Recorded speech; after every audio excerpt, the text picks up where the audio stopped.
ನಮಸ್ಕಾರ, ಹೇಗಿದ್ದೀರಿ? ನಾನು ನಿಮ್ಮ ಎಂಪಿ ಮುದಾಳೆ. ಬಂಧುಗಳೇ, ಇವತ್ತು ಬೀದರ್ ನಗರದ ಹೃದಯ ಭಾಗದಲ್ಲಿರುವಂತಹ ಶಿವಾಜಿ ವೃತ್ತದ ಹತ್ತಿರ SBI ATMಗೆ ಹಣ ತುಂಬಲು ಬಂದಿರುವಂತಹ ಸಿಬ್ಬಂದಿಗಳ ಮೇಲೆ ಫೈರಿಂಗ್ ಮಾಡಲಾಗಿದೆ. ಇಬ್ಬರು ದರೋಡೆಕೋರರು ಬಂದು ಫೈರಿಂಗ್ ಮಾಡಿ ಹಣವನ್ನ ತೆಗೆದುಕೊಂಡು ಓಡುವಂತಹ ಸಂದರ್ಭದಲ್ಲಿ ಇಬ್ಬರ ಮೇಲೆ ಫೈರಿಂಗ್ ಮಾಡಿದ್ದಾರೆ. ಒಬ್ಬರು ಸ್ಥಳದಲ್ಲೇ ಮೃತಪಟ್ಟಿರೋ ಬಗ್ಗೆ ಸುದ್ದಿ ಬರ್ತಾ ಇದೆ. ಬನ್ನಿ ಆ ಸುದ್ದಿಗಳತ್ತ ಒಂದಿಷ್ಟು ನಾವು ನೋಡ್ಕೊಂಡು ಬರೋಣ.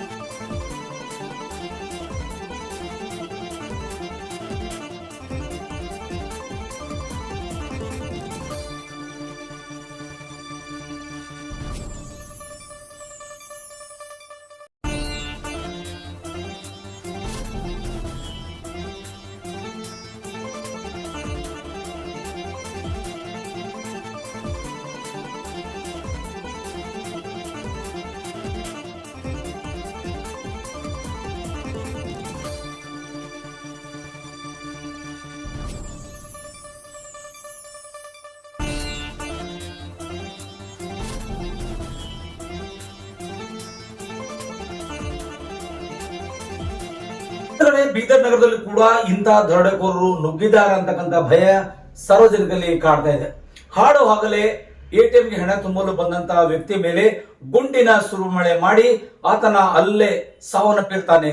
ಗಿರಿ ವೆಂಕಟೇಶ್ ಅಂತಕ್ಕಂಥ ವ್ಯಕ್ತಿ ಸ್ಥಳದಲ್ಲೇ ಮೃತಪಟ್ಟಿದ್ರೆ ಇನ್ನೊಬ್ಬ ವ್ಯಕ್ತಿ ಆಸ್ಪತ್ರೆಗೆ ದಾಖಲಾಗಿದ್ದಾನೆ ಎಂಬ ಮಾಹಿತಿ ಕೂಡ ಲಭ್ಯವಾಗ್ತಾ ಇದ್ದಾವೆ. ಬಂಧುಗಳೇ, ಈ ಒಂದು ರೀತಿ ನಾವು ಹಾಡೆ ಆಗಲೇ ಈ ಒಂದು ಬೀದರ್ ನಗರದ ಹೃದಯ ಭಾಗದಲ್ಲಿರುವಂತಹ ಜಿಲ್ಲಾಧಿಕಾರಿ ಕಚೇರಿ ಪಕ್ಕದಲ್ಲಿ ಇರತಕ್ಕಂಥ SBI ಬ್ಯಾಂಕ್ ATM ಮುಂದೆ ಈ ರೀತಿಯಾಗಿ ಘನಘೋರ ದರೋಡೆ ನಡೀತಾ ಇದೆ ಮೇಲೆ ಲೆಕ್ಕ ಹಾಕೊಳ್ಬೇಕಾಗಿದೆ. ಯಾಕಂದ್ರೆ ಇಲ್ಲಿ ಇನ್ನೂ ಕೂಡ ಒಂದಿಷ್ಟು 10-15 ನಿಮಿಷ ಆಗಿರ್ಬೋದು ಅಥವಾ 15-11 ಗಂಟೆ ಆಗಿರ್ಬೋದು ಸಾರ್ವಜನಿಕರು ಓಡಾಡುವಂತಹ ಪ್ರದೇಶದಲ್ಲಿ, ಅದು ಜಿಲ್ಲಾಧಿಕಾರಿ ಪಕ್ಕದಲ್ಲಿರ್ತಕ್ಕಂಥ ATM ನಲ್ಲಿ ಸಾವಿರಾರು ಜನ ಇರ್ತಾರೆ, ಬ್ಯಾಂಕ್ ಕೂಡ ಸಾವಿರಾರು ಜನ ಬರ್ತಾರೆ. ಅಂತರ ಮಧ್ಯೆ ಅವರ ಮೇಲೆ ಶೂಟೌಟ್ ಮಾಡ್ತಾರೆ. ಆ ದರೋಡೆಕೋರಿಗೆ ಎಂತ ಹೃದಯ ಇದ್ದಿರಬೇಕು. ಕೈಯಲ್ಲಿ ಒಂದು ಪಿಸ್ತೂಲ್ ಹಿಡ್ಕೊಂಡು ಆ ಬ್ಯಾಗ್ ಅನ್ನ, ಆ ATM ಹಣನ ದೋಚಿಕೊಂಡು ಟೂ ವೀಲರ್ ಮೇಲೆ ಓಡ್ ಹೋಗ್ತಾ ಇದ್ದಾರೆ. ಅವರನ್ನು ಹಿಡಿಯಕ್ಕೆ ಯಾರಿಂದೂ ಆಗ್ತಾ ಇಲ್ಲ. ಸಾಡೆ ಸಂತ ಮಧ್ಯದಲ್ಲಿ ಈ ರೀತಿಯಾಗಿ ನಡೆದ್ರಿಂದ ಬಹಳಷ್ಟು ರೀತಿಗಳಿಂದ ಭಯ ಪಡುವಂತ ವಾತಾವರಣ ನಿರ್ಮಾಣವಾಗ್ತದೆ ಅಂತಕ್ಕಂಥ ಮಾತನ್ನ ಇಲ್ಲಿ ಹೇಳಬೇಕಾಗಿದೆ. ಈಗಾಗಲೇ ಸ್ಥಳಕ್ಕೆ ಜಿಲ್ಲಾ ಪೊಲೀಸ್ ವರಿಷ್ಠಾಧಿಕಾರಿಗಳ ಪ್ರದೀಪ್ ಗುಂಟೆ ಅವರು ಆಗಮಿಸಿ ಬಹಳಷ್ಟು ರೀತಿಗಳನ್ನ ಸಮಾಲೋಚನೆ ಮಾಡ್ತಾ ಇದ್ದಾರೆ. ಒಟ್ಟಾರೆಯಾಗಿ ಈ ಒಂದು ದರೋಡೆಯ ಬಗ್ಗೆ ಜಿಲ್ಲಾ ಪೊಲೀಸ್ ವರಿಷ್ಠಾಧಿಕಾರಿಗಳ ಪ್ರದೀಪ್ ಗುಂಟೆ ಅವರು ಮಾಹಿತಿ ನೀಡಿದ್ದಾರೆ. ಬನ್ನಿ ಆ ಮಾಹಿತಿಗಳನ್ನ ನೋಡ್ಕೊಂಡು ಬರೋಣ.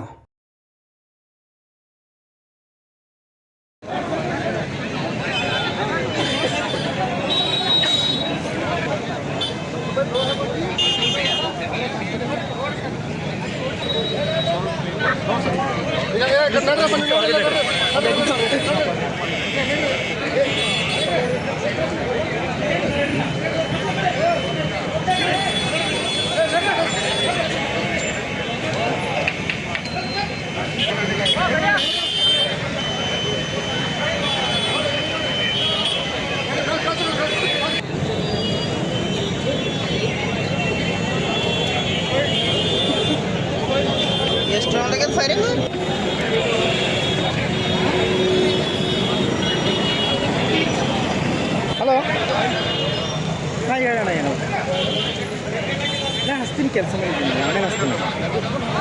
ಈಗ ಇದೆ ಫೈರೇ ಇದೆ. ಆಮೇಲೆ ಓಕೆ ಸರ್. ಸ್ವಲ್ಪ ಇದು ಮಾಡಿ, ಸೈಡ್ ಬಿಡಿ. ಅಲ್ಲ ತೊಗೊಳ್ರಿ, ಸೈಡ್ ಬಿಡಿ ಪ್ಲೀಸ್ ಸರ್.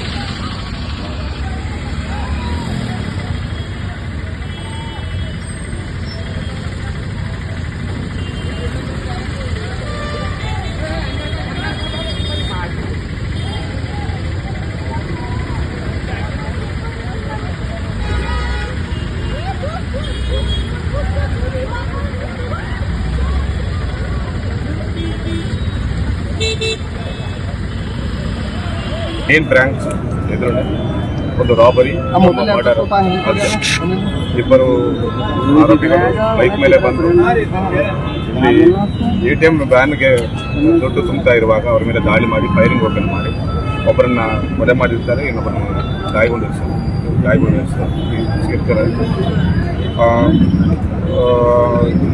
ವಿತ್ ಮನಿ ಒಂದು ಟ್ರಂಕ್ ಪೆಟ್ಟೆ ಸಮೇತ ಅವರು ಬೈಕ್ ಮೇಲೆ ಪರಾರಿ ಆಗಿರ್ತಾರೆ.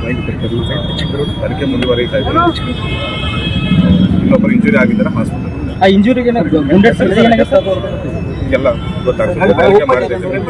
ಟ್ರಂಕ್ ಪೆಟ್ ಹೆಂಗ್ ಓಪನ್ ಮಾಡಿದ್ರೆ ಗೊತ್ತಾಗ್ತಿಲ್ಲ. ಓಪನ್ ಆಗಿದೆ ಅಂತ ಸದ್ಯಕ್ಕೆ ಮಾಹಿತಿ ಗೊತ್ತಾಗ್ತದೆ.